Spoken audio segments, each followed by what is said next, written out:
This is a budget question that we did last week. Paul and Melissa, got a little typo there.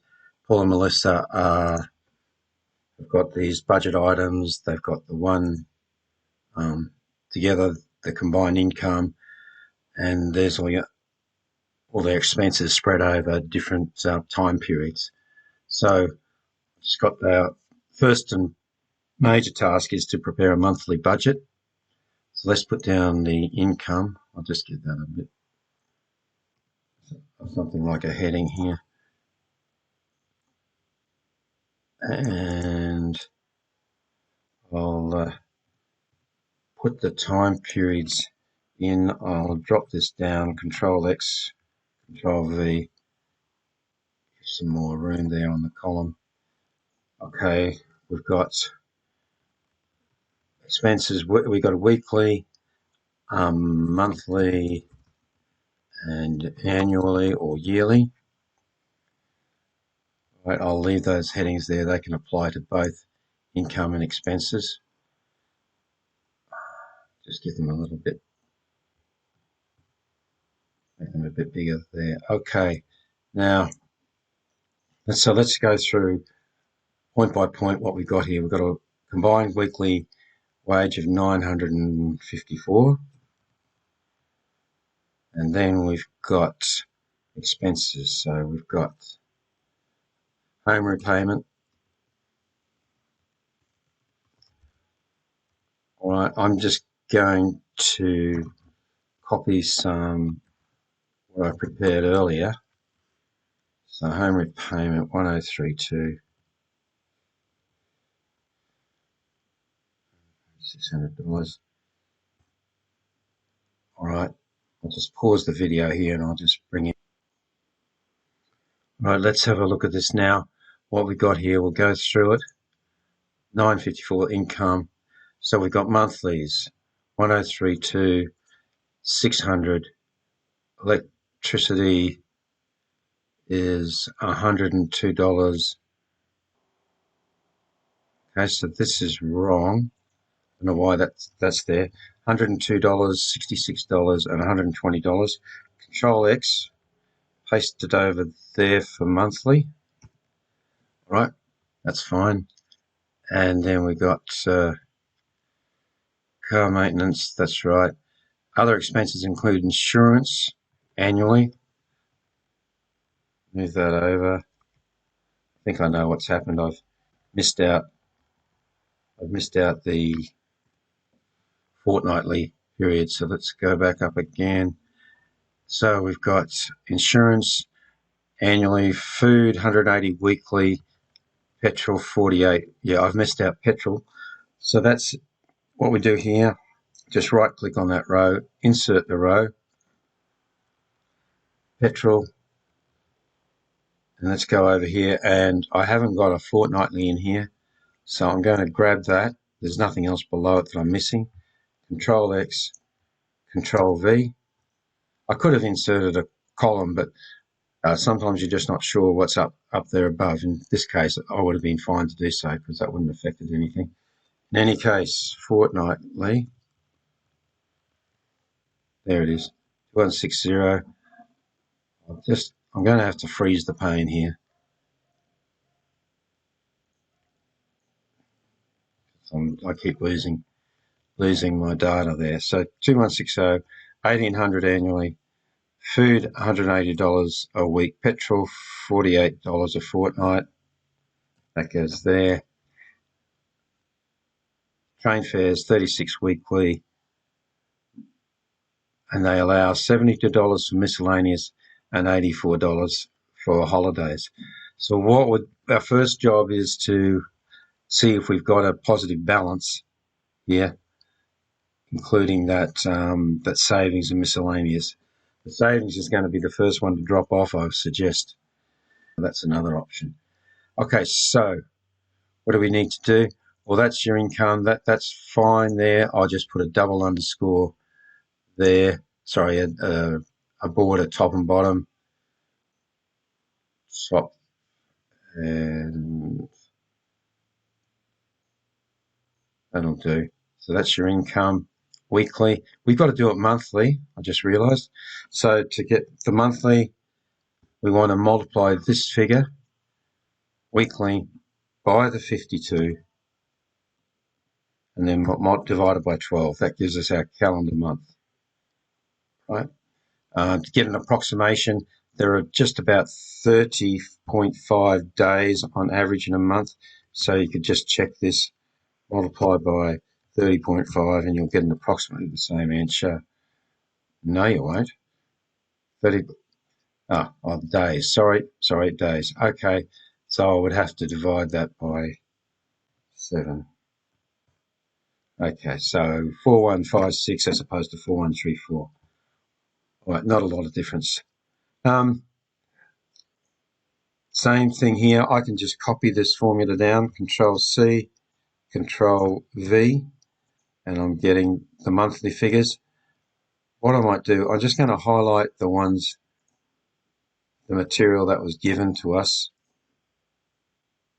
because these are the numbers I check. The others are formula to check. So I just want to know the difference. All right. So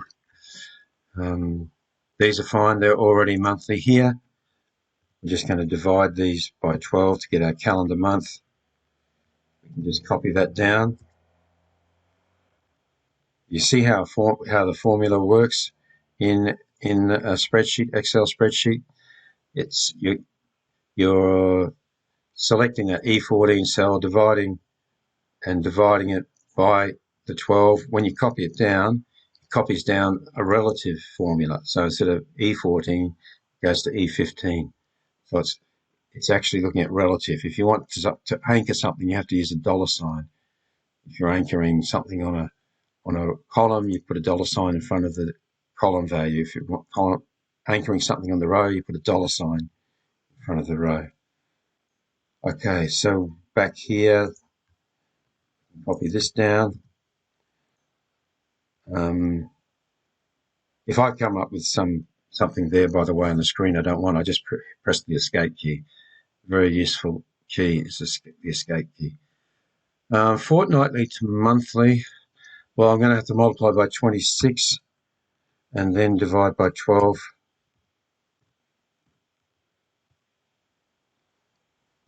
And here we are again. We've got weekly needs to be converted to. I'm just holding down the shift key and moving my mouse down to select those columns, select those cells. All right, so that's our numbers there. So we've got income there. I'll leave in black. I'll bold it. Control B, I think, should do it. And down here, we just want a total here. So up here is your sigma symbol. Just select that. You can, of course, check that. I'm going to bold it. And I actually might put it in red because it is an expense, and accountants, it's a tradition there to put. Black is for credit, red is for debits or expenses. So then we've got down here, we need to do the balance. And so what we'll do is, just to make it clear, income, so income monthly, so income per month. Accountants say less rather than take away. Less expenses per month. And let's see if we've got, so I'm just going to put a line under this one. So I'm just going to bring down the income equals, because this figure could change, and equals here. All right, and then the balance, well, you can see it's going to be very much in the red, equals this minus this. So we've got a big figure in the red here. Down as weekly instead of monthly. So what I'll do is I'm going to copy those over. If I move them over, I might upset the sum formula. So just get rid of those there. Take away that fill there, no fill. All right, and that might look a little bit better.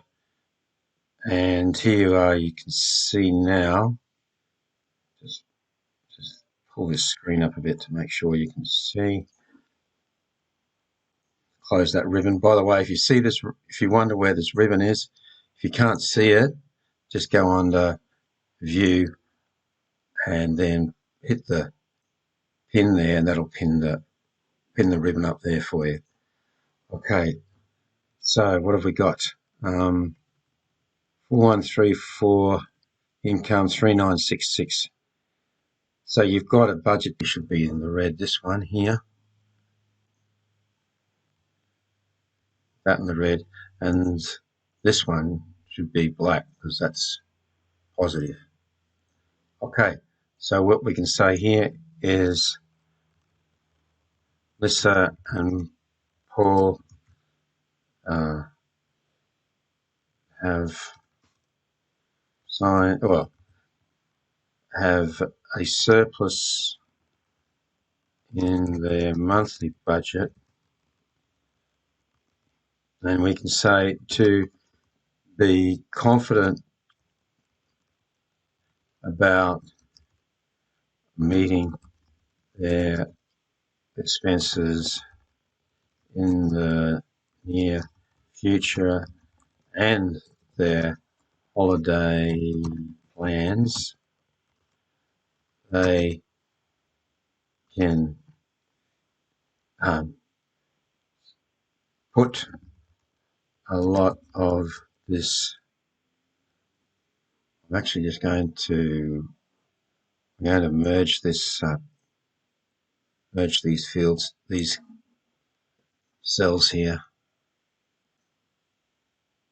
right, and merge. And I'll pull this down a little bit. Right. I can put a lot of this surplus back into savings to meet unforeseen or unplanned for. Unforeseen, I think that's right. I'm not sure. Unforeseen like that. Unforeseen circumstances or bills. They're always coming in. Okay. I think that might do for that one. I just do a scenario looking at, this is the same figures here I've got, and this is same result here.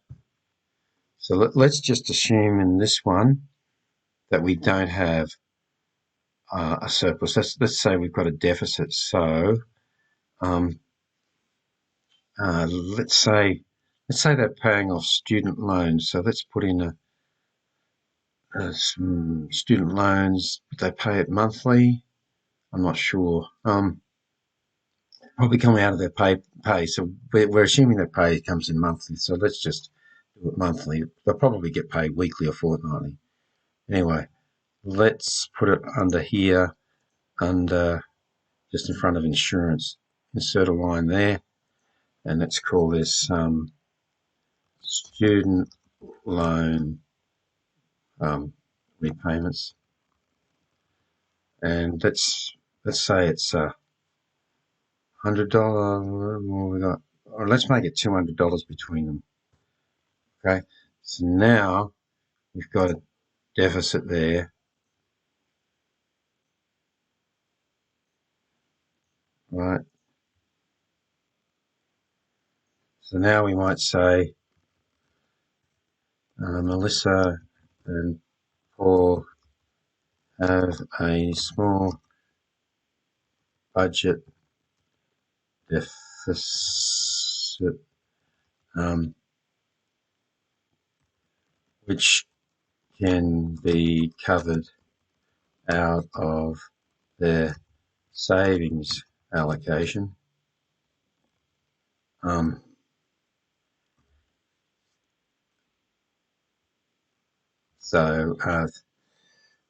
What else would we say that it can be covered out of their savings allocation if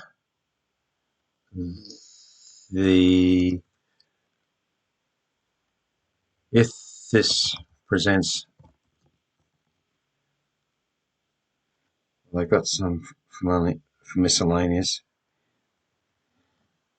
If this and all their miscellaneous is called upon each month, and remember, there's always the unforeseen things like, you could get parking fines, speeding fines. It happens.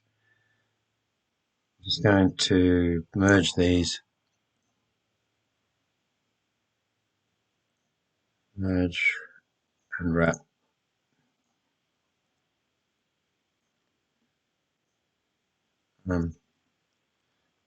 They may need to reconsider their holiday plans or seek some additional income. So they might have to, see what additional casual work they might get. All right, so let's say, take an example of what they might do. Well, I think I'll just leave it there. I think we could play around with these figures and reduce the savings amount. 32 is what it's owed, so we could just take that back to 330, and it comes back into balance there. All right, but there we're just given it, set out the situation. I think that's fine. And there's your budgets for you over different time periods, putting it in a single time period. Bear in mind, of course, that you might be going from monthly back to weekly, so you'll have to reverse that arithmetic